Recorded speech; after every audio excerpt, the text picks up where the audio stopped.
Please allow me to ask you about your personal experience. Sure. Because I believe you was a student before. Yes. So when you were also the student, did you already know that you would work the clinical practice, or do you have any path change during all the research until the position, right? Yeah, that's a great question. So one thing for sure, I was one of those students that knew I wanted to do veterinary medicine. I was very clear.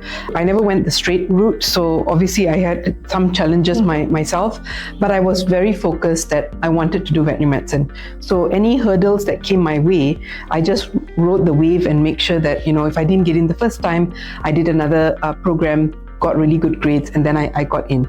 So that's really important. Again, that shows a skill that you need to have in veterinary medicine, which is resilience, and that you can really, difficult things come, you've got to just ride that wave, maybe cry, and then move on, and be really determined and diligent about it.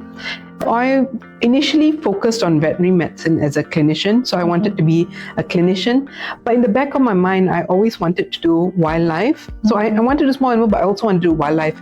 I just didn't know how. But I was very, very keen on behavior and learning how to improve the quality of life of the animal through behavior. I loved watching animals. I could just, spend hours just watching an animal. And so for me, it was really helpful then to go down the path after being in clinical practice, to do a master's in veterinary behavior and animal welfare. And then took me into a path of working with wild animals and wild primates and being a vet, but also using my behavior background to improve the life of primates in rehabilitation. So things kind of moved around, and with the different circumstances, I then ended up in charity medicine, so working with dogs and cats in charity. And then I moved into academia. So it's really useful to have all of this range of skills, because when I'm teaching my students and they are interested in these areas, I can either suggest to them, but I can also identify that, there is sometimes just a career path that will change because of circumstances, because of you just want to move to something else. So that's the thing about veterinary medicine. It really allows you to open up into different areas. You can be a clinician, you can be an educator like myself, you can be working in pharmaceutical or commercial practices, you can be in government, dealing with agencies, welfare bodies. Conservation is yes, absolutely. You can work in conservation. So it really opens up your options on what you can do. You could be a YouTube star as well, teaching about education. Yes. For example, I do follow some YouTuber who teach you how to take care of yes. So that also helped me to solve some my personal problem when I face my pet.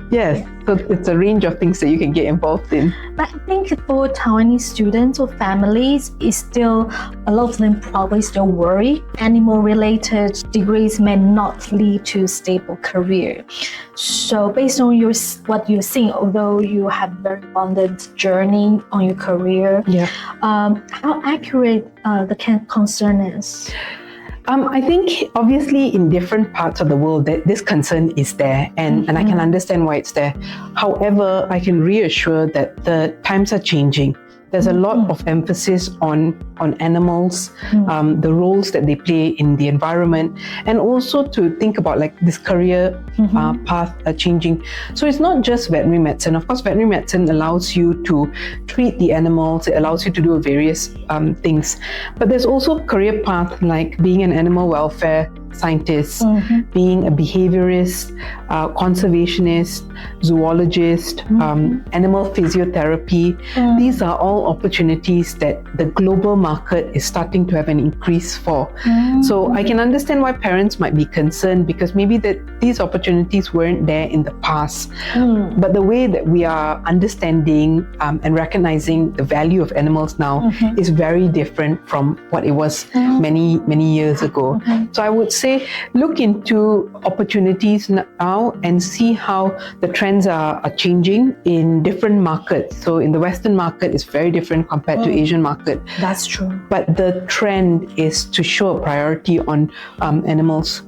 So it's not always just the probably only animal care's part, but also some industry that also want to make the balance between the commercial development, but the environmental protection at the same time. And that also need proficiencies for the animal care or vet's background. Yes, absolutely.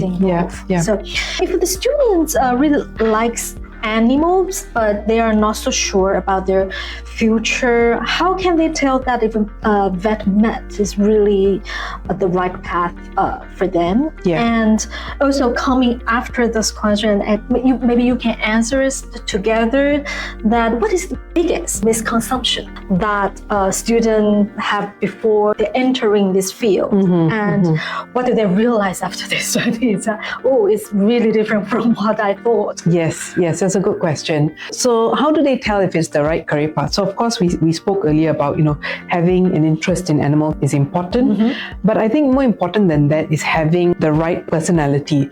So sometimes students, they're so focused on, I want to get into vet med, and they just are focusing on the grades to get in. But unfortunately, you also have to recognize that there's a lot of other skills that's required, like, I said, communication is so important. And having that kind of time management it's not an easy course, not an easy career. It's a very rewarding career. So I can guarantee you that you will have good days, bad days, but overall you'll wake up and feel like I'm actually making a difference, which is what keeps that fire burning.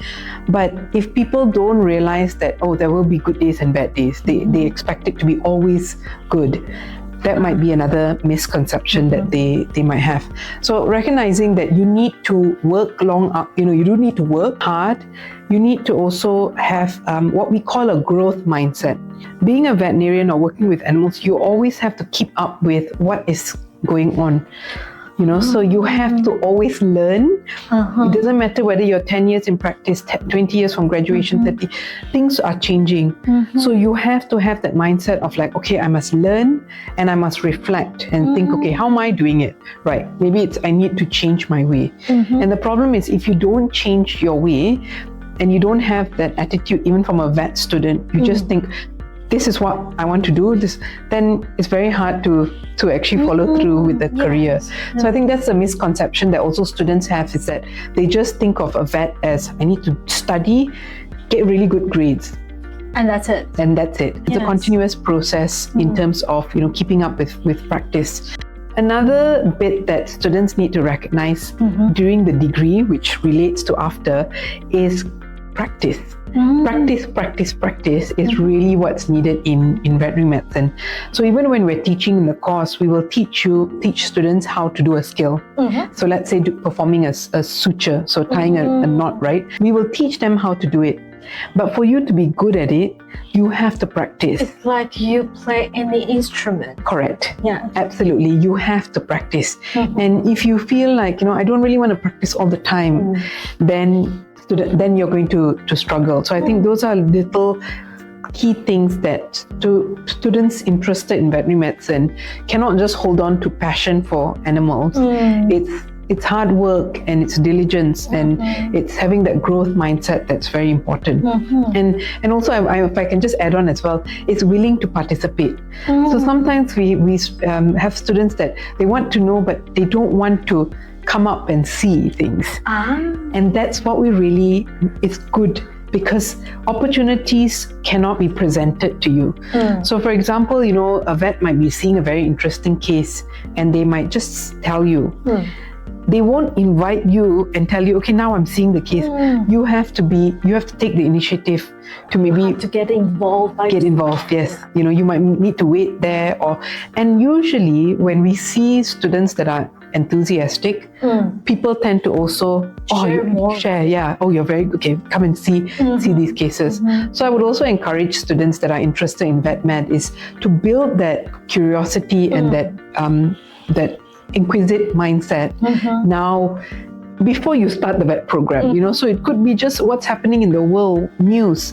Ask the question, be interested, and that will slowly translate to you being a better student.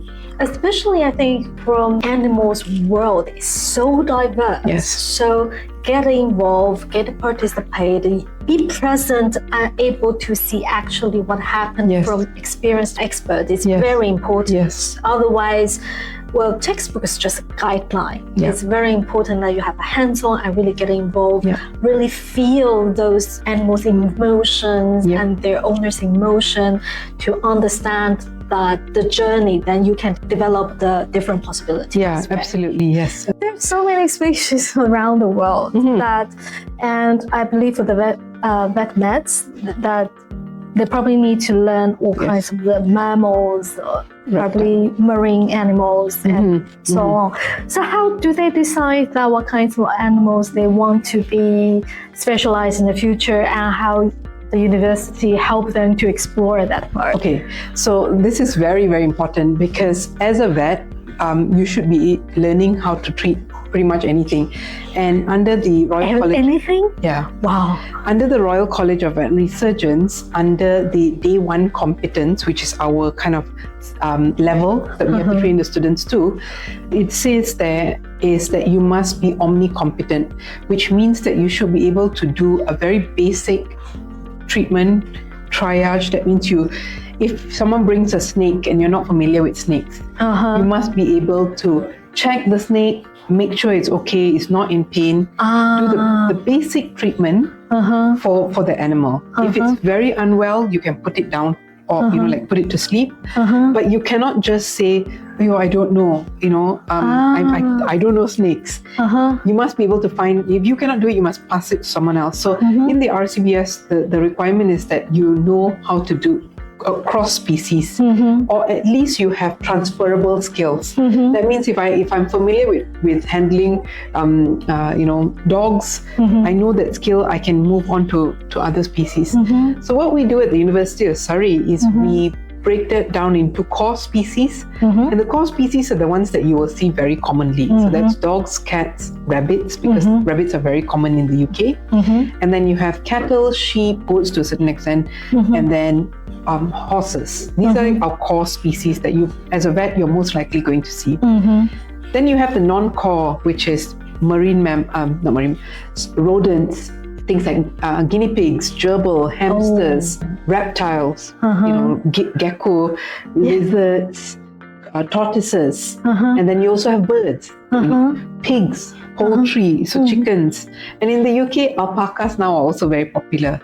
So again, these are the ones that you may not see so commonly, but you need to have some idea of how to manage these animals. Wow. So we give students basic level of handling. So we take them out in second year to learn how to at least approach an alpaca so it doesn't spit on you, how to approach a snake and handle it, a tortoise, how do you take blood, just the kind of key skills and some of the more common diseases that you will have in these animals. So it is important for a vet to be able to at least do the basic care for the animals. Interesting you mentioned about marine mammals. We also have a lecture because if a student is a small animal vet that's near a coastal region, and let's say you have a marine mammal stranded, they will call the vet. So, a vet must have some idea of, marine mammal is very different from a dog or cat. Yes. You have to have some basic knowledge at least. But of course, you're not alone. You can always call somebody up to help you. But it helps when you know a little bit about this information. It just gives you a little bit of confidence as well. How do you pick your career path is very important during the training that students expose themselves to various different things. And they can do this during their placement years. And this changes. Some students come from a farming background or they own horses and they say, that's what I want to do. I want to do small animal. And it's the same. But many students also during the training, they go away and they go on their clinical placement and they're like, I totally loved my time at the farm. I loved talking to the farmers. I loved being outdoors. And then they switch and they find a different career opportunity. So it's okay, you know, like if you're not sure what you want to do, or I would suggest keep an open mind because you never know. Suddenly you realize that, oh my goodness, I actually really like a different career path, and you can use your placements as a way to experience it. And also there's lots of academics around, lots of expertise that you can get exposed to. It will help you with choosing your career path. The other thing as well is that if you have an MRCBS, you can practice with a range of species. So let's say you start off with dogs and cats and you find that maybe after 5-10 years, you know, you are interested in something else. You still have the opportunity to progress. So it's never ending actually. Transferable skills are so important. That's why you say that keep learning and keep pursuing and discover the different knowledge, how these knowledge being developed in the industry or in academically is very important. Yeah.